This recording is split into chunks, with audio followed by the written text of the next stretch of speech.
2 months after I died, it finally occurred to my parents that they had forgotten to bring me back from their trip. My father scowled in frustration. She was supposed to walk back herself. Does she really have to make such a big deal out of it? My brother, always smug, opened our family group chat and sent an emoji along with a message, "You'd better die out there. That way, Scarlett and I can split Grandma's inheritance." There was no reply. Unable to reach me, and under pressure from my grandmother, my family reluctantly found themselves standing in front of a rundown rental in the city. When my father knocked, a burly shirtless man opened the door. "Who are you looking for?" Seeing him instantly triggered my father's temper. "What's your relationship with my daughter, and why are you living here?" At that moment, a heavily pregnant woman stepped into view. "Did you come to the wrong address? We've been living here for 2 months now," she said. My mother's impatience flared. "This is the address my daughter Whitney gave us. How could we be wrong?" Frustrated by her refusal to listen, the man pushed her aside. "Get lost. You don't even know where your own daughter lives, and you dare call yourselves parents?" Then the pregnant woman added, "Was Whitney the previous tenant? The landlord said she owed a month's rent and couldn't be reached, so we moved in." Just as they were about to storm off in anger, the landlord arrived. Upon hearing they were my parents, he immediately started demanding payment. "You need to pay the back rent and get her stuff out of my storage. It's taking up space." My parents, skeptical, followed him to a storage room. Dust covered everything. None of it had been touched in 2 months. My father recognized some of my favorite clothes. "These are definitely hers." My mother frowned. "Is Whitney doing this on purpose? Leaving all this junk behind for us to clean up?" The landlord snapped. "It's not junk. These are her belongings, photo albums, important documents. She's a nice girl. I kept everything safe for her." My mother waved him off and stepped outside, disgusted by the mildew smell. She dialed my phone. After several missed calls, she left a voicemail. "Whitney, are you done with this nonsense? Your dad and I are at your rental. Come back immediately." Her usual tone dripped with disdain. She wasn't surprised I hadn't replied to Flynn's message. After all, my little brother and I had become enemies, thanks to Scarlett, our older sister, and her endless manipulation. When they got home, my mother called my grandmother. "Mom, what's so special about that ungrateful girl? Just leave everything to Scarlett and Flynn. Why bother with Whitney?" My spirit hovered nearby, unable to suppress a bitter laugh. I was her only biological daughter. Why did she hate me so much? My grandmother, furious, struggled to catch her breath. "I haven't heard from her in 2 months. I was worried sick. I still can't reach her. You must have bullied her. She lives with you, doesn't she? Get her on the phone right now." My mother hesitated and glanced at my father. 2 months ago, Flynn had the idea to go camping in the restricted Wild Valley. I had taken time off work, eager to bond with them despite the risks. But then Scarlett fell into the water. As soon as she was pulled out, she accused me of pushing her. My mother slapped me repeatedly without letting me explain. They left me there, in the wild. Little did they know, I never made it out. After 2 months of silence, they still hadn't realized the truth. Yet my mother calmly told my grandmother, "It's her fault.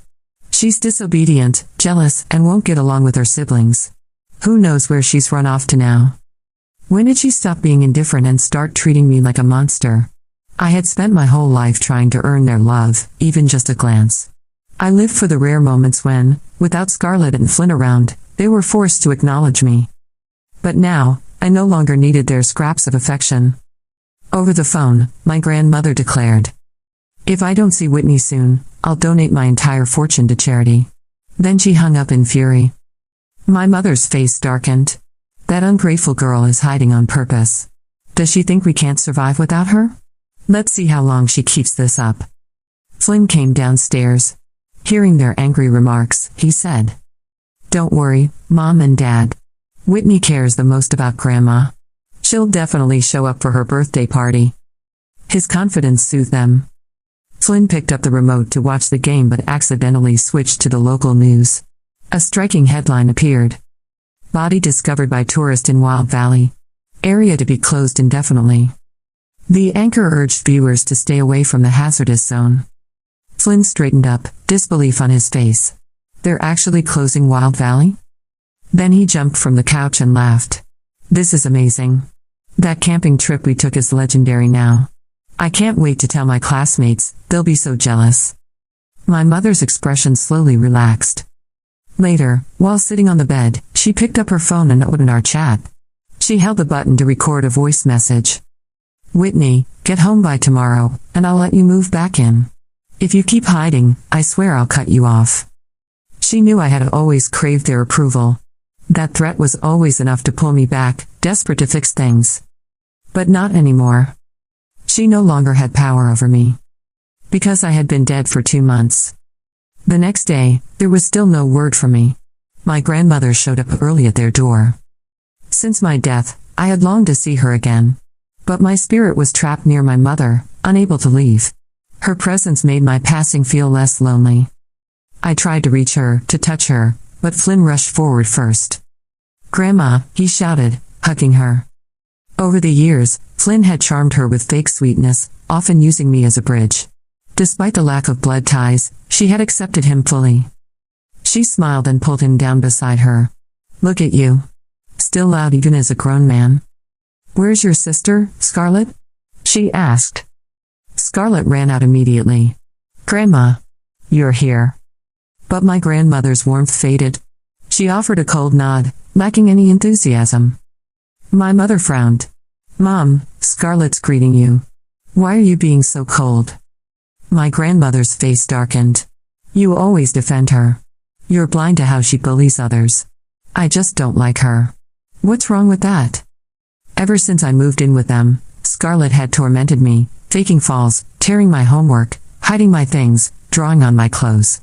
Her actions were encouraged by my mother's favoritism. I had learned to accept being the outsider. In the living room, tensions flared. Where's Whitney? My grandmother asked, scanning the room. She's throwing a fit, my mother said with a sigh. She refuses to come out. What happened? My mother avoided mentioning Wild Valley. Well, we didn't attend her graduation, and she's been sulking ever since. My grandmother's face darkened. She told me she didn't know the date. As parents, how could you miss that? My mother opened her mouth but couldn't speak. Scarlett had injured her foot that day and clung to her. They couldn't leave, but she knew that excuse wouldn't help Scarlett's case. A heavy silence settled around the table. Mom, my father called out, come eat. My grandmother reluctantly sat down, not wanting to fight further. My mother, in a rare good mood, poured everyone imported soda. Drink more water, my grandmother warned. You've had kidney disease. Whitney even gave you a kidney. What do you want, another? My mother froze, gripping her glass. What are you talking about? It was Scarlett who donated her kidney. Don't lie in front of the kids. Her eyes were full of certainty. My grandmother rose, furious. You're so foolish. I told you not to trust that ungrateful girl. Look at what she's made you believe. Years ago, when my mother was sick, I had anonymously donated my kidney. My grandmother knew it was me. I had begged her to keep it secret. I wanted her love to be genuine, not guilt-driven. Out of guilt for separating my parents long ago, my grandmother had agreed. But my mother never knew. Now that the truth had come out, she refused to believe it. What should have been a peaceful family meal ended in chaos. As soon as my grandmother left, my mother's phone lit up. On the screen, one name flashed. Whitney. The phone slipped from my mother's hand. For a split second, time seemed to freeze. My father, chewing slowly on a mouthful of rice, paused mid-bite. Flynn and Scarlett turned their heads in sync. The name Whitney glowed on the phone screen like an accusation, like the echo of a ghost refusing to stay buried. Is this some kind of joke? My mother asked, her voice trembling, not with grief, not with fear, but with irritation. Her fingers moved hesitantly toward the device, as if it might bite her. Flynn snatched it up before she could reach. It's a message, he said, squinting at the screen. From Whitney's number. He played the voice message aloud. It was just static at first, then a faint rustle, like wind brushing over dry leaves. And then silence. Everyone leaned in. Then came the unmistakable sound of my voice. Grandma, I miss you. It was just that. Just 7 words. Calm, gentle, unhurried. But the effect was nuclear. My grandmother's eyes widened. Her hands flew to her mouth as if to hold back the cry that threatened to escape. My mother, pale as chalk, snatched the phone back. This is fake. Someone's faking her voice. Probably one of those AI apps, those deepfakes. But the crack in her voice betrayed her disbelief. My father, ever skeptical, scoffed. You think Whitney would know how to pull off a stunt like this? She couldn't even set up the TV's parental controls. Exactly, Flynn chimed in, eyes narrowing. This is creepy. Like, what if she's, watching us? Trying to scare us. Scarlett, who had been unusually quiet until then, added in a low voice, or maybe someone else has her phone. My grandmother stood, her posture rigid and regal. I don't know what that was, but I'll find out. If Whitney is alive and in trouble, I will bring her home myself. And if she's dead, I'll make sure she's remembered with love. Not shame. My mother rolled her eyes, but said nothing. That evening, after Grandma left, the atmosphere in the house was heavy. No one spoke much. Even Flynn kept the volume low on his video games. My mother busied herself organizing the kitchen drawers, as if sorting cutlery could rearrange the truth. But my father grew more anxious by the hour. He pulled out a map of Wild Valley and laid it on the table, tracing their hiking route with his finger. We left the river bend around noon, he mumbled to himself, and passed that old ranger station by 3. Then Scarlett entered the room, arms folded. Dad, why are you doing this? He didn't look up. Because maybe we missed something. She's dead, Scarlett said bluntly. You're chasing shadows. My father didn't answer, but his jaw clenched. That night, he stayed up late, scrolling through online forums about the Wild Valley closure, looking for mentions of unidentified bodies, missing hikers, and anything that might match his daughter's name. Meanwhile, my spirit lingered. I watched them. Watched Flynn take a photo of the map and send it to his friends with a laughing emoji. Watched Scarlett record a TikTok video in her room, telling a story that clearly mocked me, while hiding the context behind vague captions and trendy music. Watched my mother sigh and delete old texts from me as if erasing my name from her phone could erase her guilt. I hovered in silence, anchored by heartbreak. But I wasn't alone. That night, something shifted. For the first time since my death, I wasn't just wandering aimlessly. I felt a pull, like a thread tugging gently at my core. It led me out of the house, through darkened streets, past shops with flickering neon signs and alleys filled with the soft hum of sleeping cities. It led me to a building, old, forgotten, with ivy crawling up its bricks and paint peeling like sunburned skin. Inside, I found her. Emily. We had been best friends once. Before Scarlett drove a wedge between us. Before I was forced to choose family loyalty over friendship. Emily had been the only one who saw through Scarlett's sweet facade, the only one who believed me when I said I didn't push her into that river. She sat at her desk, surrounded by boxes of unsent letters. Letters addressed to me. Her room was a shrine of grief. My photos lined the wall, some with candles beneath them, others covered in scribbled notes and taped conversations we once had. One picture had a caption written across it in bold black marker. If you're reading this, it's already too late. She was working on something, typing on an old laptop, eyes bloodshot but determined. I leaned in, reading the open document. The truth about Whitney, a sister's lies, a family's shame. She hadn't forgotten. Emily had been investigating my disappearance all along. She had collected posts from Scarlett's fake accounts, screenshots of altered timestamps, and even a secretly recorded voice memo of Flynn joking about Wild Valley being the perfect crime scene if someone ever wanted to get rid of a body. She hadn't shared it yet. But she was close. And someone knew. Just then, there was a knock at her window. Emily froze. The knock came again, louder this time. She stood slowly, peeking out through the curtain. Scarlett. Smiling. Holding something in her hand. A bottle? No, a canister. Of lighter fluid. I surged forward, screaming silently, powerless to intervene. Emily didn't open the window. She backed away, heart racing. She grabbed her phone and dialed. Her hands trembled. Scarlett's smile faded. She mouthed something through the glass. You don't know who you're messing with. Then she was gone. Emily collapsed into her chair, shaking. And I made a vow. If I couldn't protect myself in life, I would protect those who still carried my truth. The next day, Emily visited the police station. She filed a formal report, included screenshots, and handed over a flash drive. But she didn't feel safe. She packed a small bag and left town for a while. Said she needed to clear her head. She told no one where she was going, not even her parents. But she left a message on her locked social media account. If anything happens to me, it wasn't an accident. Search Scarlett. Ask Flynn. Look for the truth. Back at home, Grandma had begun making arrangements for a private investigator. Meanwhile, Flynn was too busy celebrating his college acceptance to care. Scarlett was planning a party. And my mother? She kept glancing at the phone, as if expecting another message. But I didn't send one. I was waiting? Waiting for the moment the truth would no longer be deniable. Waiting for Emily to return. Waiting for the next body to be found in Wild Valley. Because the land remembers. And justice, though silent, was already rising from beneath the soil. Emily didn't stay gone for long. 3 weeks after leaving town, she returned, not with the same wide-eyed girl I had once laughed with in school, but with sharper edges, refined by fear and grief. The old Emily would have waited quietly, trusted adults, and obeyed protocol.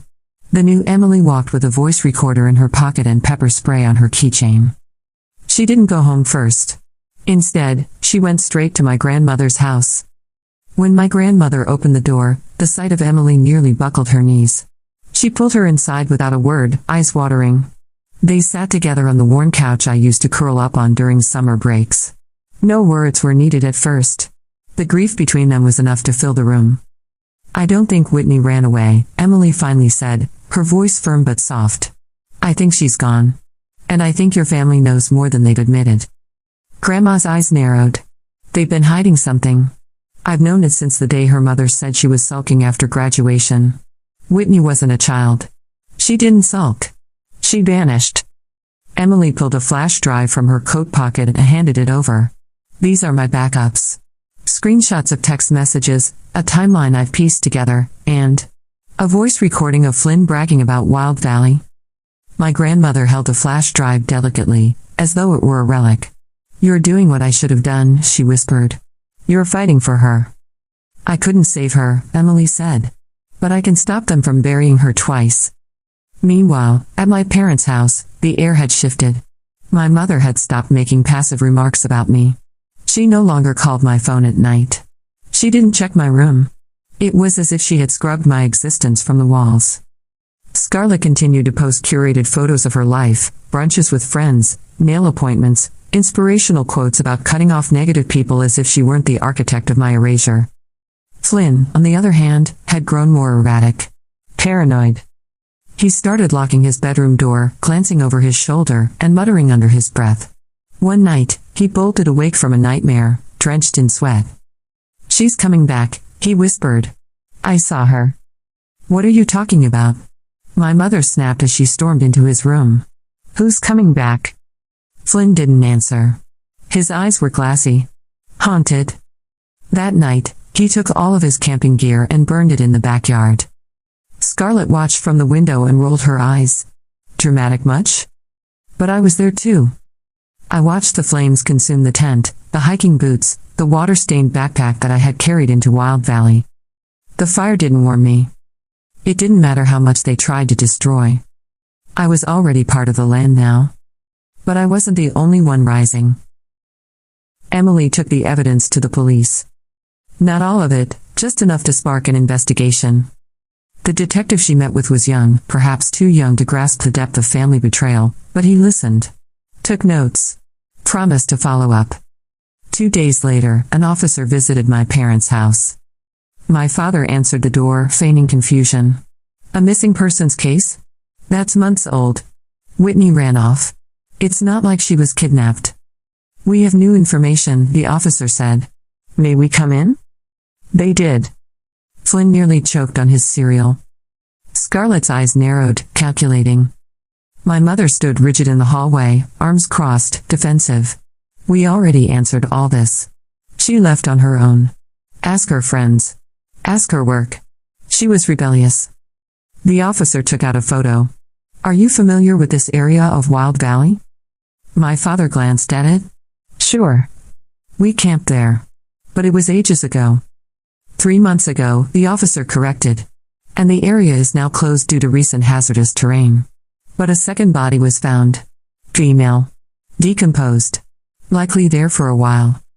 My mother's face went pale. And you think it's? We won't know until DNA testing is complete. Scarlett dropped her phone. Her hands trembled just enough for my grandmother to notice, because she had arrived, too. She stood in the doorway behind the officers, silent, watching everyone's faces. When my mother saw her, the mask slipped. You brought them here? No, Grandma said coldly. They came because someone finally listened. You never did. Scarlett tried to regain control. This is ridiculous. Whitney was probably trying to manipulate us into guilt. And now you're all feeding into her game. The room fell quiet. Then the officer added, we also found blood stains on the rocks near the river. Human blood. Partial match to the missing person. Flynn's cereal bowl dropped from his hand and shattered. Scarlett whispered something under her breath. My mother sat down. But my grandmother stood taller than ever. Over the next week, police returned again and again. They searched Flynn's room. They questioned Scarlett. They pulled phone records. My mother denied everything. Flynn cracked first. He hadn't meant for anything to happen, he swore. It was Scarlett who yelled at Whitney. Scarlett who shoved her when no one was looking. I didn't even see it happen, I just heard the splash. She screamed for help, he said once in a recording. But Scarlett said not to go in. Said it would make it look like we were guilty. Scarlett denied it all. Called Flynn unstable. Accused him of spinning lies because of his own guilt. He's been using my makeup, she added coldly, trying to humiliate him into silence. But the evidence was piling. Then came the DNA results. The body was mine. Whitney Evelyn Morse. Age 21. My grandmother broke down in the station when they told her. But she asked to see me. Even in death, she wanted to see me. The detective was kind enough to allow her a moment with the remains, just a lock of hair, just the necklace I always wore. Her fingers trembled as she held the broken chain. I'm sorry, she whispered. I should have protected you. She arranged for a private funeral. Flynn didn't attend. Scarlett wasn't invited. My mother showed up late and didn't speak. But my story didn't end there. 2 weeks after the funeral, Emily published everything. The blog post titled The Girl They Forgot went viral overnight. Screenshots. Audio clips. The police report. The photos from the funeral. The emotional video of my grandmother holding the necklace. The final voice message from my phone. People shared their own stories in the comments, about being scapegoats in their families, about being the forgotten ones, about surviving when no one else believed them. Donations poured in to support a scholarship fund in my name. The hashtag Justice for Whitney trended for 5 days. Scarlett tried to delete her accounts. It didn't work. The internet never forgets. Flynn dropped out of college. Last I heard, he was working nights at a gas station in another state, eyes always darting to the door. My mother? She still walks the house at night, pausing outside my empty room. I'm the silence in her walls. The ghost in her mirrors. I am the ache she cannot name. As for Emily, she kept going. She started a foundation for girls like me, those erased, neglected, abandoned. She visits my grandmother every week.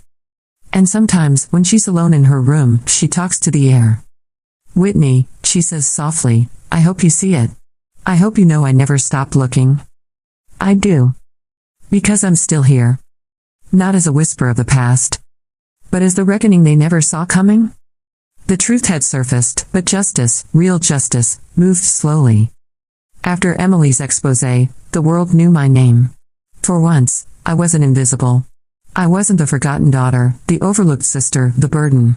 I was Whitney Morse. And for the first time in my life, or afterlife, people were saying my name with reverence instead of annoyance.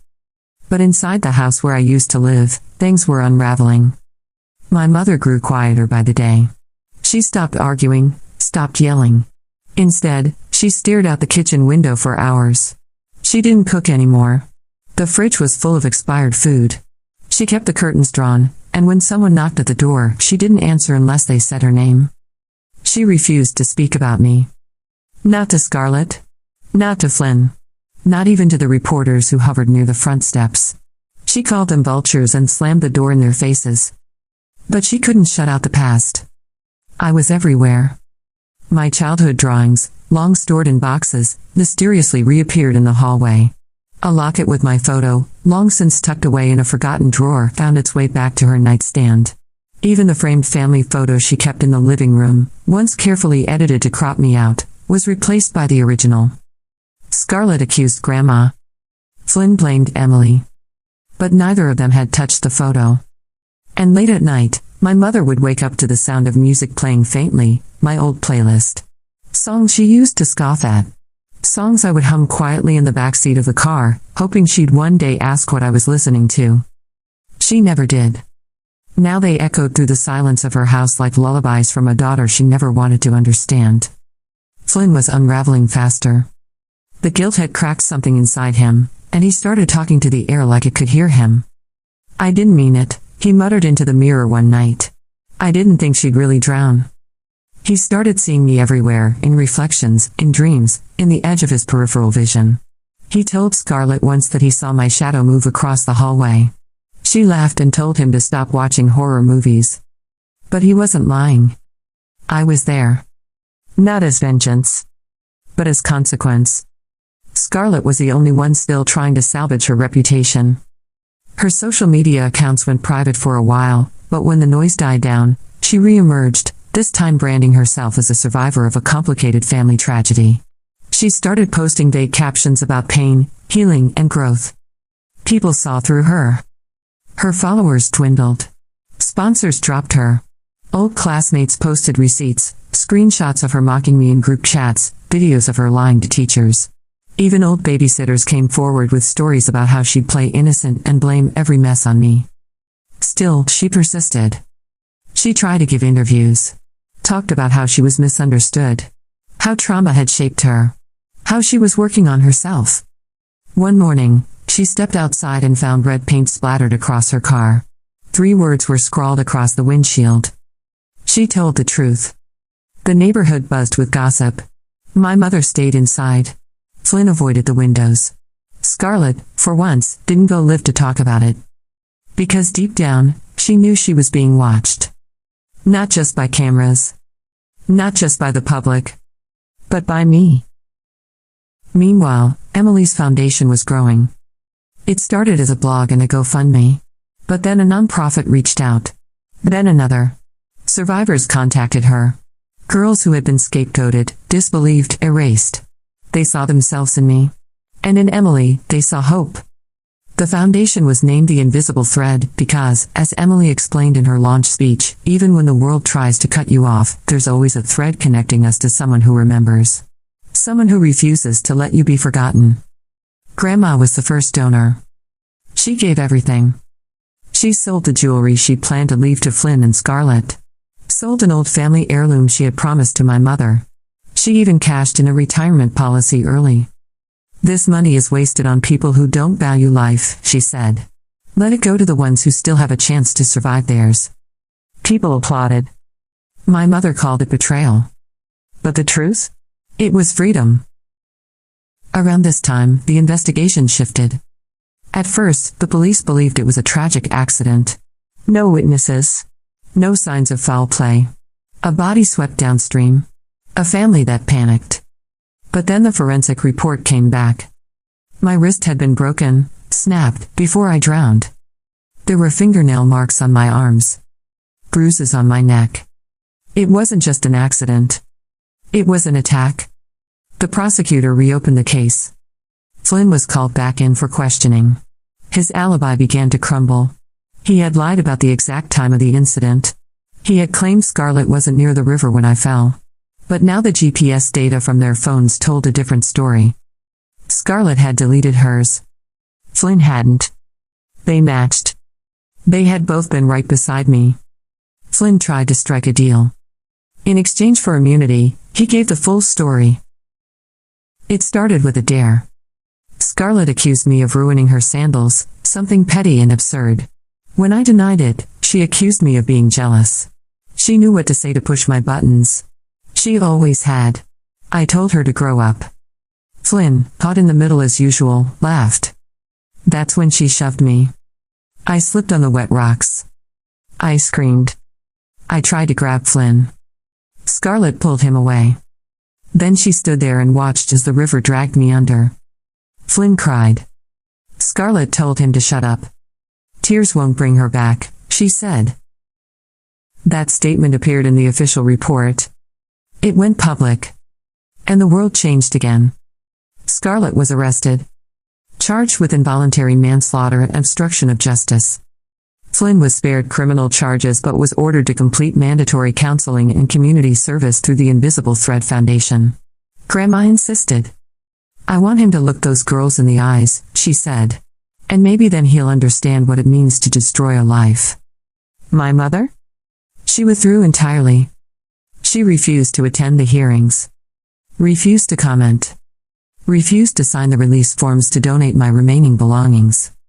Grandma signed instead. She gave my journals to Emily. She kept one photo for herself, the one where I was 6 years old, missing my front teeth, holding a wilted daisy I had picked just for her. She kept it in her wallet. I wish I could say that Scarlett confessed. That she felt remorse. But even in court, she rolled her eyes. Claimed she hadn't meant to hurt me. That it was just an argument. She said it with the same smugness she used in high school debates. But this time, nobody clapped. This time, the judge didn't award her points for confidence. He sentenced her to 5 years. Not nearly enough. But it was something. Flynn didn't speak to her after the sentencing. He walked out of the courtroom without looking back. My mother wasn't there. Neither was Emily. Because she was hosting a community vigil that night. 100 people gathered in the park where I used to play as a child. They lit candles, read passages from my journal, told stories about the quiet girls, the kind girls, the forgotten girls who were stronger than anyone I ever knew. And Emily stood beneath the oak tree where I carved my initials once and said, she deserved more than silence. She deserved more than shadows. Whitney was not a ghost. She was a person. And we will remember her as one. They sang afterward. A song I used to hum to myself when I couldn't sleep. Grandma sang too, her voice shaking but clear. And somewhere between the last verse and the closing prayer, I felt something shift. The pull. The thread. The final knot in my heart loosened. Not because I was avenged, but because I was remembered. That night, my mother sat alone in her darkened house, staring at an unopened envelope. It was addressed in my handwriting. She had ignored it for months. Now she opened it. Inside was a single piece of paper. It said, if you're reading this, I'm already gone. But I want you to know, I spent my whole life trying to be seen. And now that I am, I finally feel free. She didn't cry. But her hands trembled. And for the first time since my death, she whispered my name. Whitney. She said it like a prayer. Like an apology. Like a goodbye. After the sentencing, the world moved on. At least, that's how it looked on the surface. Headlines faded. The hashtag stopped trending. People stopped sharing photos of me. The candles from the vigil burned down to wax stubs and were swept away by the morning wind. But beneath that quiet, a deeper current stirred. Scarlett was gone, serving her sentence in a minimum security facility, where she still played the victim. From what Emily heard through a reporter contact, she called it a wellness retreat with fences. She'd been given a job in the kitchen, where she continued to complain that she was being punished for being misunderstood. Flynn returned home briefly, but nothing was the same. He no longer called our mother Mom. He didn't make eye contact with her. He didn't laugh the way he used to, and the boy who once bragged about family adventures now walked with shoulders slumped and headphones always in. He tried to fulfill his obligation to the foundation, but it was clear that every moment among survivors made him squirm. The girls weren't afraid to ask questions. What did you do? Why didn't you save her? Would you have lied if it was your brother instead of your sister? Flynn never had answers. He just sat there, head bowed, absorbing the weight of what he'd been part of. Emily tried to help him. She offered him space to write, to speak. She believed in accountability, but also in rehabilitation. Still, every time Flynn picked up a pen, he ended up staring at the page in silence, as if nothing he could write would undo what he had allowed to happen. He didn't last long. After 2 weeks, he quietly packed a bag and left a note at the foundation office. "I don't deserve this chance. But thank you for offering it." No one heard from him again after that. Rumors said he moved west, working under a fake name at a campground. Maybe it was his way of punishing himself. Maybe he was still running from my voice. I wasn't chasing him. I had already let go. Grandma, however, didn't let go so easily. She took over my bedroom, transforming it into a sanctuary, not of grief, but of remembrance.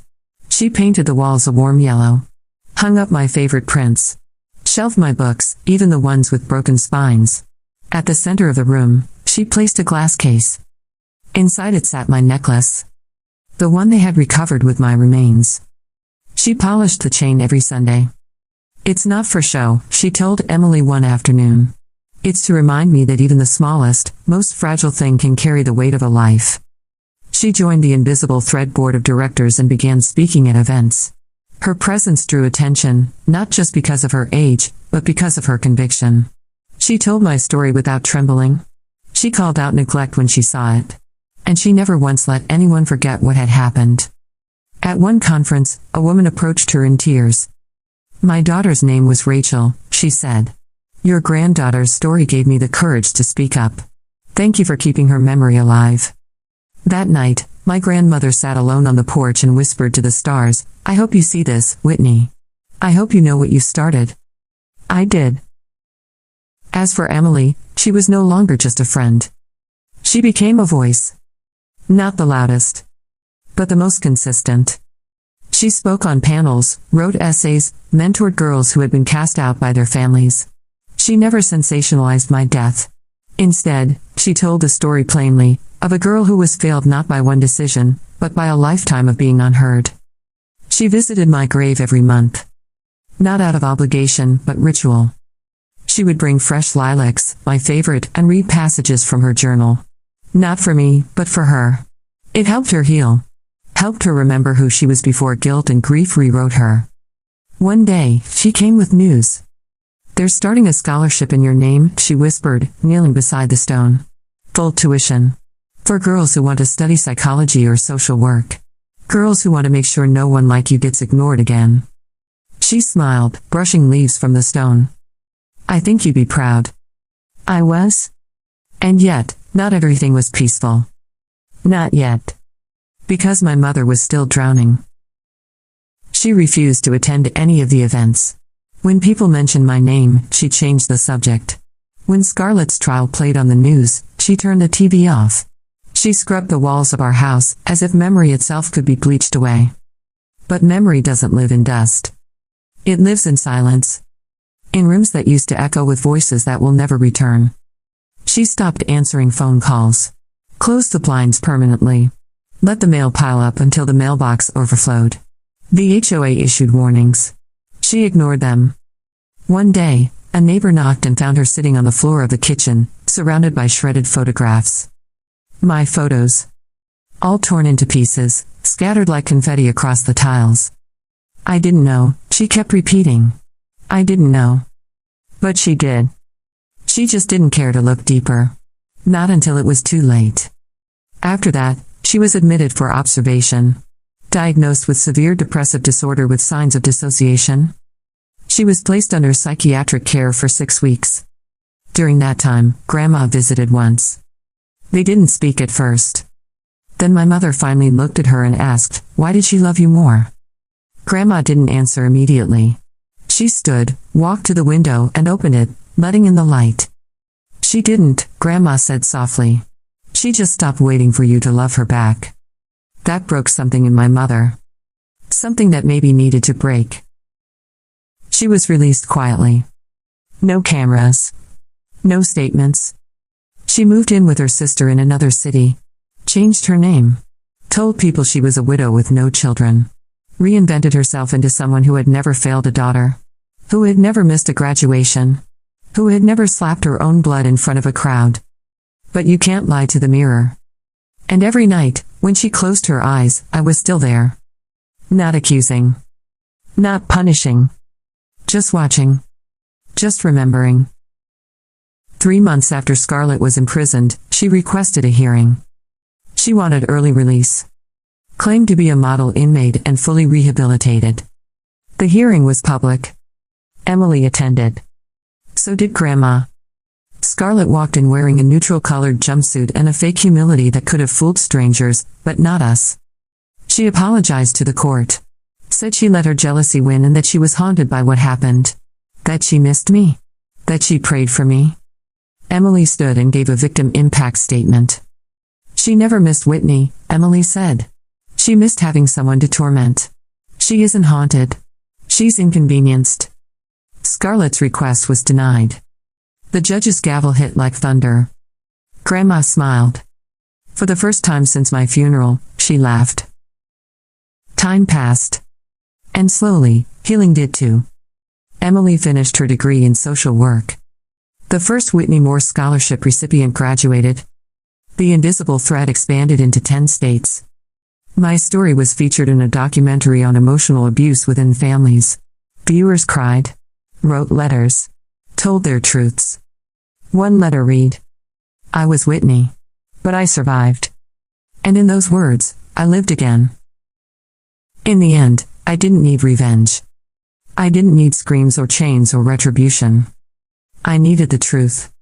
And now it stood, solid as stone, where once there was only silence. I still visited Emily, Grandma, the places I had loved. But not as a ghost. Not anymore. I was a memory now. A legacy. A name no longer erased. And soon, the world would learn the final part of the story. Because Emily had just finished her book. Its title? The Girl They Forgot, a memoir of love, loss, and listening. And the dedication on the first page read, "For Whitney, who was never truly gone. We just needed to look harder." The morning Emily's book was released, it was raining. Not a cold, violent storm, but a gentle, cleansing kind of rain. The type that makes flowers bloom after long droughts. The type that feels like forgiveness. She stood outside the bookstore, clutching a single copy of The Girl They Forgot. Her name was on the cover, her words inside. But it wasn't really about her. It was about me. And everyone like me. The forgotten daughters. The overlooked sons. The invisible siblings. The children who sat quietly at dinner tables, who got passed over for hugs and praise, whose birthdays were forgotten but whose failures were remembered in vivid detail. Inside the store, a long table was set up with stacks of her book, each one bearing the image of a daisy growing from cracked pavement, my favorite flower and a symbol of endurance. Grandma arrived first. She walked with a cane now but still stood taller than anyone else in the room. When she reached Emily, she didn't say anything, just opened the book, ran her fingers over the dedication, and kissed the page softly. "She would have loved this," she said. "I hope so," Emily replied, her voice trembling. Within hours, the store was filled. Not with celebrities. Not with influencers. But with teachers. With social workers. With counselors. With girls in hoodies and sneakers who came with tear-streaked faces, whispering, "This was me," and leaving letters for Emily to pass on to me, just in case I was still listening. I was. I always had been. That night, Emily read the final chapter aloud. It wasn't written in the same voice as the rest of the book. This one was softer. Like a letter. Like a prayer. Like closure. Some people believe justice is loud. That it comes with police sirens and courtroom verdicts. But sometimes, justice is quiet. It's the truth finally being spoken. It's a room full of strangers saying your name. It's the moment someone who once ignored you picks up a book and says, "I didn't know." She paused. Whitney was not perfect. She was not loud. She was not the center of attention. But she was good. And kind. And full of stories no one ever bothered to listen to. Until now. The room was silent. No applause. Just stillness. And in that stillness, something lifted. For the first time in 2 years, I felt free. Not from life. But from pain. From waiting. From the desperate hope that someone would say, "I see you." They had. Emily closed the book. Grandma stood and joined her at the microphone. And then, together, they said my name. Whitney Evelyn Morse. In the days that followed, the book hit bestseller lists. But Emily didn't care about that. She cared about the messages. The letters from strangers. The girl in Ohio who read it under her covers with a flashlight and wrote, "Your book made me feel like I wasn't crazy for feeling invisible." The father in Michigan who said, "I saw myself in the parents. I don't want to be that father anymore." The teacher in Brazil who had it translated and used it as curriculum in her classroom. Emily printed every letter. She didn't frame them. She didn't post them online. She kept them in a box.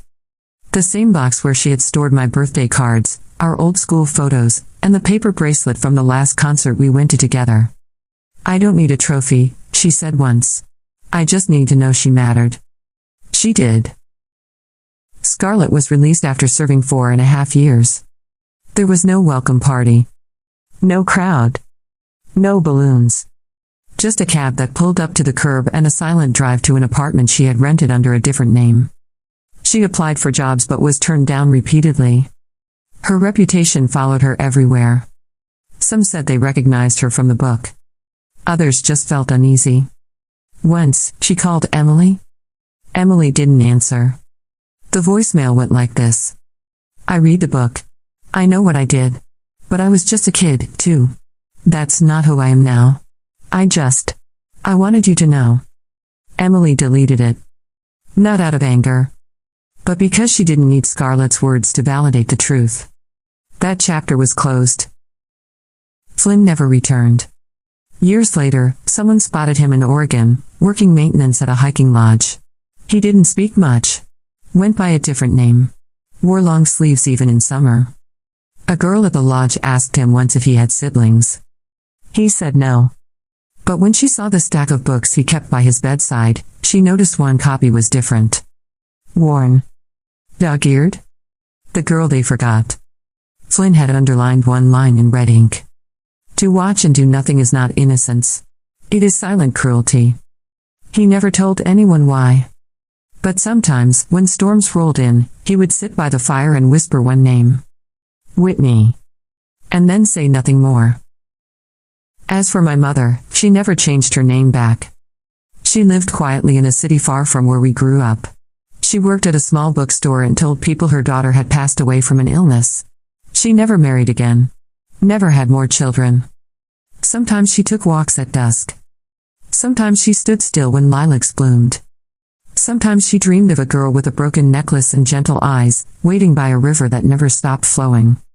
And once a year, without telling anyone, she mailed a check to the Invisible Thread Foundation. No return address. No note. Just a check and a name written in shaky handwriting. For Whitney. On the 5th anniversary of my death, Emily and Grandma visited the park.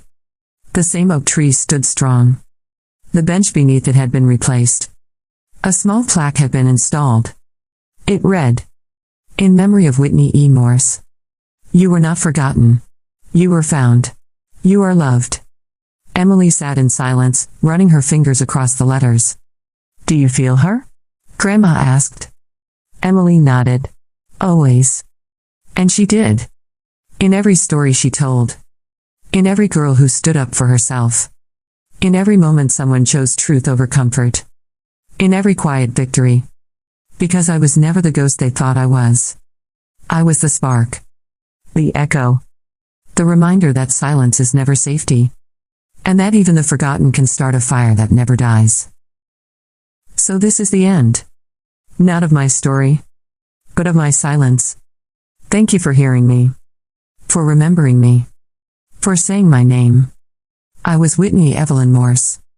And I mattered.